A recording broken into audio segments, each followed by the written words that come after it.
اور پاکستان پیپلز پارٹی کے رہنما شرجیل انعام میمن اس وقت لاہور میں میڈیا سے گفتگو کر رہے ہیں۔ تقریروں میں بھی کبھی کہہ رہے تھے کہ ایٹم بم ملک میں انہوں نے دیا، کبھی کہتے ہیں سی پیک انہوں نے دیا، کبھی تھرکول انہوں نے دیا، ان میں کوئی چیز انہوں نے نہیں دی۔ لیکن افسوس کی بات ہے کہ دوسروں کے کریڈٹ گنواتے، لیکن کیا پاکستان کے اور خصوص طور پہ میرے پنجاب کے بھائیوں بہنوں کا کیا یہ حق نہیں تھا کہ ان کو کوئی صحت کی بنیادی سہولیات دی جاتی؟ کیا وجہ ہے کہ آج بھی علاج کے لیے لوگ جو ہے وہ پورے پاکستان بھر کے لوگ علاج کے لیے وہ NICVD جا رہے ہیں؟ یہیں پنجاب کے اور پورے پاکستان کے ہمارے دوست جو ہیں وہ علاج کے لیے چلڈرن ہاسپٹل پہ وہاں جا رہے ہیں، جو گمبٹ میں ہمارا انسٹیٹیوٹ ہے لیور ٹرانسپلانٹ اور لنگس ٹرانسپلانٹ کا، وہاں جا رہے ہیں۔ تو یہاں پہ بیسک ہیلتھ آج تک فیسلٹی دینے میں PMLN بری طرح ناکام رہی۔ انہوں نے صرف چند ان پروجیکٹس پہ فوکس کیا جس میں ان کا کوئی اپنا فائدہ تھا۔ انہوں نے کوئی اس طرح کا پروجیکٹ نہیں لے کے آیا جس میں عوام کا فائدہ ہو، کیونکہ کہتے ہیں جان ہے تو جہان ہے۔ انسان کی سب سے زیادہ پرائیورٹی کیا ہوتی ہے؟ وہ انسان کی اپنی صحت ہوتی ہے، اور صحت کے شعبے میں مکمل طور پر انفارچونیٹلی PTI بھی بری طریقے سے ناکام رہی۔ PTI کو کسی فیلڈ میں کوئی کام نہیں کیا، عمران خان نے کسی فیلڈ میں کوئی کام نہیں کیا، لیکن PMLN نے صحت کے شعبے میں کوئی بھی کام نہیں کیا۔ آج بھی میں بتائیں کہ علاج کے لیے PMLN کی اپنی لیڈرشپ کہاں جاتی ہے، جو یہ بڑے فخر کے ساتھ کہہ رہے ہیں کہ جی ہم نے جی ملک کو یہ کر دیا، ہم نے ملک کے لیے یہ اچھا کام کیا۔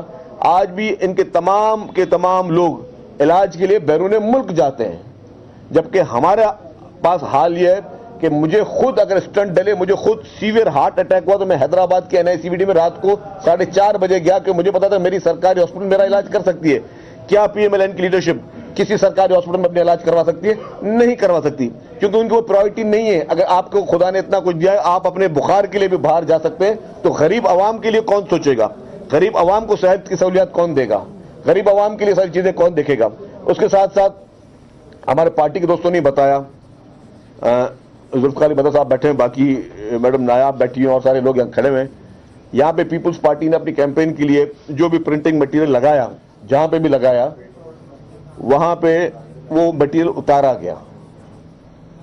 کبھی یہ کہا گیا کہ جی الیکشن کمیشن کے جو ہے کوڈ آف کانڈکٹ میں وہ مٹیریل پورا نہیں اترتا، کبھی کوئی اور بہانہ کیا جی انتظامیہ صفائی کر رہی، وہ مٹیریل نکالا جا رہا ہے۔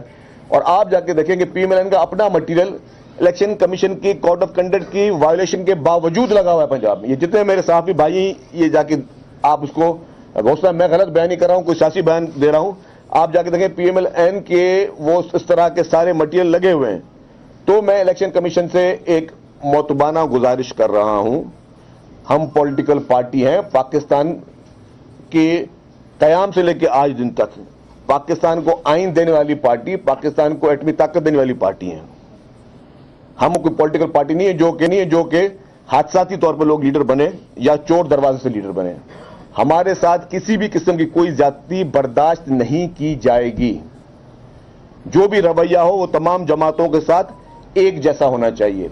یہ قطعی طور پہ برداشت نہیں کیا جائے گا کہ الیکشن کمیشن آف پاکستان کے کا نام لے کر یا اس کی آڑ پہ یا کچھ لوگ اور غنڈہ گردی کر کے پیپلز پارٹی کا کوئی بھی پرنٹنگ مٹیریل یہاں سے ہٹائیں اور باقی جماعتوں کے پرنٹنگ مٹیریل یہاں پہ لگے رہیں۔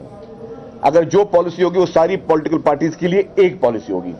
میں معتبانہ گزارش کرتا ہوں chief election commission of Pakistan سے، پنجاب کے چیف الیکشن کمشنر سے کہ برائے مہربانی فوری طور پر اس کا نوٹس لیں، پیپلز پارٹی کا جو بھی پرنٹنگ مٹیریل اس کو کوئی بھی ہاتھ نہ لگائے۔ اور ہم نہیں چاہتے کہ ایک پرامن ماحول کو، ہم چاہتے ہیں کہ سارے پرامن ماحول چلے، لیکن اس طرح کی اونچے ہتھ کنڈے برداشت نہیں کیے جائیں گے۔ مطلب ایک شرافت سے پیپلز پارٹی چلتی ہے، پیپلز پارٹی کی شرافت کو کسی بھی صورت میں پیپلز پارٹی کی کمزوری نہ سمجھا جائے۔ ہم ہر چیز میں قانونی رستہ اپنا اختیار کریں گے، اور قانونی طور پر یہ نہیں ہو سکتا کہ صرف ایک لاڈلے سے قسمتی جان چھوٹی تو دوسرے لاڈلے کے لیے جو ہے وہ خصوصی انتظامات اگر کیے جا رہے ہیں، ان کو خاص رعایتیں خصوصی دوسرے لاڈلے کو، جو کہ پہلے بھی اس ملک کی تباہی کے یہ لوگ سبب بن چکے ہیں۔ ان دونوں لاڈلوں نے اس ملک کو آج اس نوعیت پہ پہنچایا، چاہے وہ PTI ہو جس نے تباہی کے کنارے پہ پہنچایا، پھر بعد میں PMLN، پہلے بھی اور ابھی بھی جس طرح سے انہوں نے اکانومی کی تباہی اور بربادی کی ہے، اس کی ذمہ دار اس ملک میں PTI اور PMLN ہے۔ تو کسی بھی صورت میں ان دونوں جماعتوں کے یہ کالے کارنامے جو ہیں اس کا خمیزہ یہ قوم نہیں بھگتے گی۔ اب قوم جو ہے وہ 10 پوائنٹ ایجنڈا جو کہ چیئرمین بلاول بھٹو زرداری صاحب نے دیا ہے، واحد امید ہے اس ملک کی اب وہ 10 پوائنٹ ایجنڈا. اس 10 پوائنٹ ایجنڈا کے علاوہ اس ملک کا کوئی سروائیول نہیں ہے. جس طرح چیئرمین بلاول بھٹو زرداری صاحب کہہ رہے ہیں کہ نئی سوچ، وہ نئی سوچ ان کی ہے کہ پرانی سیاست کو ختم کرو. اور وہ پرانی سیاست کیا ہے؟ وہ لڑائی جھگڑے کی سیاست کو ختم کرانا چاہتے ہیں. وہ نفرت کی سیاست کو ختم کرانا چاہ رہے ہیں. وہ بھائی سے بھائی کو لڑانے کی سیاست کو ختم کرنا چاہتے ہیں. وہ یہ سیاست کو ختم کرنا چاہتے ہیں کہ یہ نہیں ہو کہ ایک شخص جو ہے جو کہتا تھا کہ میں اس کو پورے پاکستان کو جیل میں ڈالوں گا، اس کو جیل میں ڈالوں گا، اس کو جیل میں ڈالوں گا، ان سے جیل میں یہ تکالیف دوں گا، ان سے میں یہ ظلم کروں گا. جو کوئی شخص ٹاک شو میں رات کو عمران خان کے خلاف کوئی ایک بات کرتا تھا، دوسرے دن جو ہے اس شخص کے خلاف جو نیب کے نوٹس آ جاتے تھے. اس طرح کا طرز عمل 3.5 سال کی سیاست میں دیکھا گیا. پھر دوسرا شخص جو باہر سے آیا ہے، جو معاہدہ کر کے ہمیشہ ملک سے بھاگا ہے اور پھر ہمیشہ معاہدہ کر کے ملک سے آیا ہے. بغیر معاہدے کے نہ یہ جاتا ہے، نہ بغیر معاہدے کے یہ آتا ہے. اور وہ شخص آ کے پھر وہ ایک الگ بدلے کی آگ کہ جی مجھے کس نے کیوں نکالا، میرے ساتھ یہ کیوں ہوا، میں ان کا حساب لوں گا، ان کا حساب لوں گا. تو ان کے آپ دیکھیں دونوں کے بیانیے کیا ہیں. ان دونوں پولیٹیکل پارٹیز کے بیانیے کیا ہیں؟ یا تو ان کو اقتدار کا بیانیہ ہے یا ان کو انتقام کا بیانیہ ہے. انتقام اور اقتدار کی لڑائی میں یہ دونوں پولیٹیکل پارٹیز جو ہیں وہ چل رہی ہیں. واحد پاکستان پیپلز پارٹی ہے جس کا بیانیہ کیا ہے؟ روٹی، کپڑا، مکان. جو واحد پولیٹیکل پارٹی ہے. چیئرمین بلاول بھٹو زرداری صاحب جو اپنا ایجنڈا دے رہے ہیں 10 پوائنٹ ایجنڈا، وہ اقتدار کا ایجنڈا نہیں ہے. وہ ان کا اس ملک کے عوام کے مسائل کے حل کا ایجنڈا ہے. وہ یہ چاہتے ہیں کہ اس طریقے سے ملک کے مسائل حل کیے جائیں. وہ یہ کہہ رہے ہیں کہ اس طریقے سے لوگوں کو بجلی سستی کیسے دو گے، لوگوں کی آپ جو انکم ہے اس کو ڈبل کیسے کرو گے. اصل چیز ہے کہ لوگوں کی انکم بڑھے گی تو لوگ چیزیں افورڈ کر سکیں گے. آج اگر لوگ بجلی، گیس اور پانی یہ چیزیں افورڈ نہیں کر پا رہے ہیں کیونکہ ان کی انکم کم ہے. ان کی انکم کو بڑھانے کے ایجنڈاز ہیں. آج بھی سیلاب پورے پاکستان میں آیا، سیلاب پنجاب میں بھی آیا، ساؤتھ پنجاب میں سیلاب، خیبر پختونخوا میں آیا، سیلاب بلوچستان میں آیا، سیلاب سندھ میں آیا. سندھ میں 21 لاکھ گھر بنانے کے لیے کام ہو سکتا ہے. سندھ میں 21 لاکھ گھر بنانے کے لیے پوری پیپلز پارٹی کی لیڈرشپ اور سندھ گورنمنٹ دن رات ایک کر کے کافی گھر بننا شروع ہو گئے. کافی گھر ریڈی بھی ہو گئے، تیار ہو گئے، لوگ رہ رہے ہیں. میرے اپنے حلقے میں ایک صوبائی حلقے کا کینڈیڈیٹ ہوں اپنی پارٹی کا، حیدرآباد رورل کا. میرے اپنے حلقے میں 14,000 گھر بن رہے ہیں. 14,000 گھر صرف ایک حلقے میں بن رہے. تو کیوں بن رہے؟ اور وہ سروے کس نے کیا؟ سروے کیا ہے پاکستان کی گورنمنٹ نے. سروے میں سندھ گورنمنٹ موجود تھی، پاکستان آرمی کے نمائندے موجود تھے، نادرا کے نمائندے موجود تھے، ورلڈ بینک کے نمائندے موجود تھے. صاف اور شفاف طریقے سے وہ چیزیں کر کے اگر ہم وہاں پہ اس طرح کے گھر بنا سکتے ہیں تو کیا پاکستان میں باقی کچی آبادیوں کا کیا ان کا حق نہیں ہے؟ کیا وہ اپنے ملک کی طرف نہیں دیکھ رہے ہوں گے کہ ملک کی جو ہے وہ حکومت وہ ان غریب لوگوں کو گھر بنا کے دے؟ اگر وہاں پہ صحت کی مفت سہولیات مل رہی ہیں، آپ کی NICVD ہر ڈسٹرکٹ میں کام کر رہی ہے، تو کیا یہ حق نہیں ہے کہ یہ پاکستان کی ہر ہاسپٹل میں جو ہے وہ اس طرح کی فیسلٹیز دی جائیں؟ میں آج بھی آپ کو وہ ویڈیوز دکھا سکتا ہوں، میں آپ کو آج وہ فوٹیجز دکھا سکتا ہوں کہ آپ دیکھیں کہ ہمارے پنجاب کے بھائی اور بہن وہ علاج کے لیے سندھ میں آ رہے ہیں. میرے پاس وہ ویڈیوز موجود ہیں جو کہہ رہے ہیں کہ جی ہمارے پاس یہاں پہ وہ علاج ہمارے نہیں ہوئے اور وہی علاج ہمارے جو ہے وہ سندھ میں ہو رہے. تو اس طرح ہر فیلڈ میں تھر کا کوئلہ جو کہ شہید محترمہ بے نظیر بھٹو صاحبہ کا خواب تھا، جس کو میاں نواز شریف نے ختم کروایا بغض میں کہ جی وہ پیپلز پارٹی وہ کیوں کوئلہ نکلوائے. وہ پھر جب محترمہ اسد علی زرداری صاحبہ وہ تھر کا کوئلہ نکلنا شروع ہوا، آج تھر کا کوئلہ نکل رہا ہے، پاکستان کے نیشنل گریڈ میں وہ بجلی آ رہی ہے. اور اگر یہ کنٹینیو ہوتا رہا انشاءاللہ تعالیٰ تو 200 سال تک آپ بجلی ایکسپورٹ کرنے کی پوزیشن پہ آئیں گے. تو وہ انیشیٹو پاکستان پیپلز پارٹی نے لی، یہ ویژن ان کے تھے. CPIC کے انیشیٹو محترم آصف علی زرداری صاحب کے یہ انیشیٹو پاکستان پیپلز پارٹی کے تھے. تو جب ایک جماعت جو کہ ملک کے لیے سوچ رہی ہے، ملک کے عوام کے لیے سوچ رہی ہے، باقی جماعتیں اقتدار کی ہوس کے لیے پاگل ہیں، انتقام کی ہوس کے لیے پاگل ہیں. تو اس لیے انشاءاللہ تعالیٰ اس بار 21 تاریخ کو ابھی چیئرمین بلاول بھٹو زرداری صاحب لاہور میں ایک پاکستان کی تاریخ کا سب سے بڑا جلسہ کرنے والے ہیں. اور انشاءاللہ تعالیٰ اس میں جس طرح لاہور کی تنظیم کام کر رہی ہے، لاہور کی پارٹی کام کر رہی ہے، میں سمجھتا ہوں کہ یہ پاکستان کی تاریخ کا سب سے بڑے میں بڑا جلسہ ہوگا. اور انشاءاللہ تعالیٰ یہی جلسہ اور 8 فروری کی تاریخ پاکستان کی سیاست میں ایک نیا رخ اختیار کرے گی. اور عوام ہمیشہ کے لیے جو پرانی سیاست ہے، جو پرانے طرز عمل کی سیاست ہے، جو وہ سیاست ہے جسے بھائی سے بھائی کو لڑانے کی سیاست ہے، سیاسی اختلافات سیاسی دشمنیوں میں تبدیل کرنے کی سیاست ہے، اس کو انشاءاللہ تعالیٰ پاکستان پیپلز پارٹی چیئرمین بلاول بھٹو زرداری صاحب اور پریزیڈنٹ آصف علی زرداری صاحب کا جو مفاہمت کا عمل ہے وہ اس طرح کی سیاست کو ہمیشہ کے لیے دفنا دے گا. صاحب یہ بتائیے کہ کیا آج پی ٹی آئی کو جس طرح انداز سے جو ہے وہ بیک میں لے جایا گیا ہے، اس سے پیپلز پارٹی کمفرٹ زون میں خود کو فیل کر رہی ہے؟ دیکھیں میں آپ کو ایک بات واضح کر دوں، پیپلز پارٹی نے پہلے بھی یہ کہا تھا کہ اگر پی ٹی آئی سے بلہ چھینا گیا تو ہم نے کوئی جشن نہیں منائے. ہم تو کہتے ہیں کہ جی ہمارے مخالفین جو ہے ان سے مقابلے میں جیت کے آنے کا مزہ آتا ہے. یہ تھوڑی کہ کسی کے ساتھ کچھ بھی تو ہم خوش ہوئے. خیر پی ٹی آئی کی اپنی جو سیاست تھی نا، یہ مطلب پی ٹی آئی کے میں نے کہا کہ بلے چھیننے کی پیپلز پارٹی نے کوئی حمایت نہیں کی، لیکن اگر 2018 کی الیکشن کو دیکھوں تو پی ٹی آئی خود اقتدار میں یہ اس سے بھی گرے ہوئے حربے پی ٹی آئی نے استعمال کیے تب وہ اقتدار میں آئے. کیا آپ کو پتا نہیں تھا کہ 2018 کی الیکشن کس طرح ہوئی، کس طرح آر ٹی ایس بیٹھے؟ ہم نے کراچی میں وہ الیکشنیں دیکھی ہیں جب پی ٹی آئی کو جعلی مینڈیٹ دیا گیا. پھر 2018 کی الیکشن کے باوجود جس طرح جہاز بھر بھر کے، لوٹے بھر بھر کے عمران خان کی جھولی میں پھیلائے گئے، اس کے باوجود بھی عمران خان کے پاس کوئی مینڈیٹ نہیں تھا اور اسمبلی میں اس پاس اکثریت نہیں تھی. جتنے بل منظور کیے گئے وہ جعلی طریقے سے منظور کیے گئے اور عمران خان اس کو خود مان چکا ہے ٹی وی چینل پہ انٹرویو میں لا کے کہ میرے پاس تو اکثریت ہوتی ہی نہیں تھی، میں تو کہیں اور مدد کے لیے دیکھتا تھا.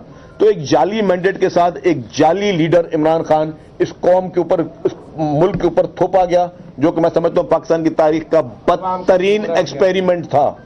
پاکستان کی تاریخ کا بدترین ایکسپیریمنٹ تھا جو کہ عمران خان کو جس طریقے سے ایک لانچ کیا گیا اور اس کو جس طریقے سے جھولی میں بٹھا کے اس کو اقتدار دیا گیا، یہ پاکستان کی تاریخ کا بدترین فیصلہ تھا. شریف صاحب یہ بتا دیں کہ پاکستان کی تاریخ کا بدترین فیصلہ آپ نے قرار دے دیا، جعلی مینڈیٹ بھی دیا گیا اور ابھی آپ نے ذکر کیا کہ ایک اور لاڈلا جو ہے وہ تیار کیا جا رہا ہے. اصل میں جو پرانے لاڈلے کو دوبارہ لانچ کیا جا رہا ہے. دوبارہ لانچ، یہ جو لاڈلے تیار کر رہے ہیں، یہ تیار کرنے والی فیکٹری ہے، وہاں پہ آ کے آپ سب لوگ خاموش ہو جاتے ہیں، ان کو آپ کچھ نہیں کہتے، ان کی طرف نہیں رخ کرتے. صرف جو مہرے ہیں ان کے اوپر آپ تنقید کرتے ہیں. اصل ذمہ دار ملک کی تباہی بربادی کے تو وہ لوگ ہیں جو یہ ایسے لاڈلے تیار کرتے ہیں، ایسے مہرے تیار کرتے ہیں. دیکھیں میں آپ کی بات بتاؤں، یہ ماضی سے سیکھنے کی بات ہے نا. پیپلز پارٹی کبھی بھی، آپ نے دیکھا کہ پیپلز پارٹی کا آپ ماضی دیکھیں گے اور باقی پارٹیوں میں ماضی دیکھیں گے نا، اس ملک کے لیے جان کا نذرانہ کس نے دیا؟ پاکستان پیپلز پارٹی کی لیڈرشپ نے دیا. باقیوں تو خراش آتی تھی تو ایک دم ان کے لیے لندن کی فلائٹیں اور سارے قانون کی لتاڑ شروع ہو جاتی کہ سزا یافتہ لوگوں کو بھی ملک سے باہر بھیجا گیا کیونکہ ان کو خراش آ گئی، یا آئی بھی نہیں آئی وہ بھی خدا کو پتا ہے. لیکن جان کے نذرانے دیے تو شہید ذوالفقار علی بھٹو نے دیے. بم دھماکوں اور خطرات کے باوجود اس ملک میں آئیں اور فیس کیا اور جامع شہادت نوش کی شہید محترمہ بینظیر بھٹو صاحبہ نے کی. بغیر کسی ثبوت کے 11 سال جیل کسی نے کاٹی تو محترم آصف علی زرداری صاحب نے کاٹی. اس سے بڑی کوئی مجھے سیاسی قربانی، کوئی مجھے ایک پولیٹیکل پارٹی تو بتا دے اس سے بڑی کیا. اس سے 50% بھی کسی نے کوئی تکلیف نہیں لی، کسی نے 10% بھی تکلیف نہیں دی. ابھی 3 مہینے سے عمران خان جیل میں تو سب کو وہ ہیرو لگنا شروع ہو جاتا ہے. تو کہنے کا مقصد ہے کہ جو جس کو بھی آج دن تک مصنوعی طور پہ اقتدار دیا گیا، اس نے اس ملک کے ساتھ کیا کیا، اس قوم کے ساتھ کیا کیا. اور جو بھی جینین پارٹی رہی ہیں، اور میں کہوں گا صرف پاکستان پیپلز پارٹی، جب 2008 کی حکومت بھی آئی تھی تب بھی آپ دیکھیں کہ constitution amendments, N F C award, 18ویں ترمیم، بلوچستان کے ایشوز، خیبر پختونخوا کے ایشوز، ہر قومی ایشوز پہ جس طرح محترم آصف علی زرداری صاحب نے پارلیمنٹ کو جس طرح اسٹرانگ کیا، اپنے پاورز پارلیمنٹ کو دیے. تو اگر کوئی ڈیموکریٹک پارٹی آئے گی تو اس طریقے کی چینجز آئیں گی، اور اگر کوئی مصنوعی پارٹی آئیں گی چاہے وہ کس طریقے سے بھی چور دروازے اختیار میں آئے، تو مصنوعی پارٹیاں کیونکہ ان کا ویژن نہیں ہے تو وہ مصنوعی پارٹیاں اسی طریقے کی ملک کی اور قوم کے لیے خرابیاں کریں گے. یہ ہے کہ 2013 میں ابھی پورے رزلٹ بھی نہیں آئے کہ عام انتخابات کے، تو وکٹری اسپیچ ہو گئی تھی ماڈل ٹاؤن سے. اس پر پیپل پارٹی نے اعتراض کیا کہ رزلٹ بھی نہیں آئے، اس سے پہلے ہی اناؤنس ہو گیا کہ ہم جیت گئے ہیں. اب تو رزلٹ بھی نہیں آئے، الیکشن بھی نہیں ہوا، اور وزیر اعظم کے طور پہ ملک کے لیے مسائل کے لیے وزیر اعظم نواز شریف صاحب ماڈل ٹاؤن میں بڑی میٹنگیں کر رہے ہیں کہ میں نے گیس کا بحران کیسے حل کرنا ہے، کیسے کرنا ہے. کیا یہ تو اس سے بھی زیادہ بڑی وکٹری اسپیچ نہیں ہے جو آج کل نواز شریف صاحب کر رہے ہیں؟ دیکھیں جی، نواز شریف جس طریقے سے بھی کوشش کر رہا کہ چور دروازے سے الیکشن میں آئے گا، میں سمجھتا ہوں کہ وہ نہیں آ سکتا. ٹھیک ہے، اس بار عوام ریزسٹ کریں گے کسی بھی کسی بھی اس طرح کے جعلی مینڈیٹ سے کسی بھی حکمران کو اقتدار میں آنے نہیں دیں گے. Thank you. ٹیکنالوجی کے بارے میں پیپلز پارٹی کا ایک اگریسو سٹانس آیا ہے، کیا اس کے بعد ہم یہ سوچیں کہ اگر الیکشن کے بعد جو ایک بات کہی جاتی ہے کہ تمام پارٹیز مل کر حکومت بنائیں گی، تو پیپلز پارٹی نے یہ ورک مار دیا ہے کہ آپ کسی کے ساتھ مل کر حکومت نہیں بنائیں گے؟ دیکھیے پیپلز پارٹی اکثریت میں آئے گی، اور اگر بعد میں نواز پی ایم ایل این نے درخواست دی حکومت بنانے کی تو اس پہ غور کیا جائے گا. سر یہ چیئرمین صاحب کے ساتھ السلام علیکم پیاز بڑی ہمارے کیے ہوئے کاموں کا کریڈٹ دیتی ہے. سب جانتے ہیں علاج کے لیے نون لیگ کی قیادت کہاں جاتی ہے. 21 تاریخ کو لاہور میں پاکستان کی تاریخ کا سب سے بڑا جلسہ کرنے جا رہے ہیں. نون لیگ نے عوام کے فائدے کے لیے کچھ نہیں کیا. دونوں جماعتوں پاکستان تحریک انصاف اور نون لیگ کا جو معاملہ ہے وہ صرف انتقام کی سیاست ہے. پنجاب میں صحت کی بنیادی سہولیات موجود نہیں، لوگ سندھ اپنا علاج کروانے جاتے ہیں. پنجاب میں جو ہے وہ انتہائی پیچیدہ ہے. پنجاب کے عوام نون لیگ کی سیاست سے تنگ آ چکے ہیں. آپ ملاحظہ کر رہے تھے پاکستان پیپلز پارٹی کے رہنما شرجیل انعام میمن میڈیا سے گفتگو کر رہے تھے. اس گفتگو میں ان کا کہنا تھا کہ پنجاب میں کوئی ایک بھی اچھا اسپتال نہیں. مسلم لیگ نون صرف موٹر وے گنواتی ہے، اس کے علاوہ ان کے پاس کوئی کام نہیں ہے. ساتھ ہی ساتھ اگر جو 2018 میں جس طرح سے حکومت کو لایا گیا اگر ابھی بھی لایا جاتا ہے تو ملک کا مزید نقصان ہوگا.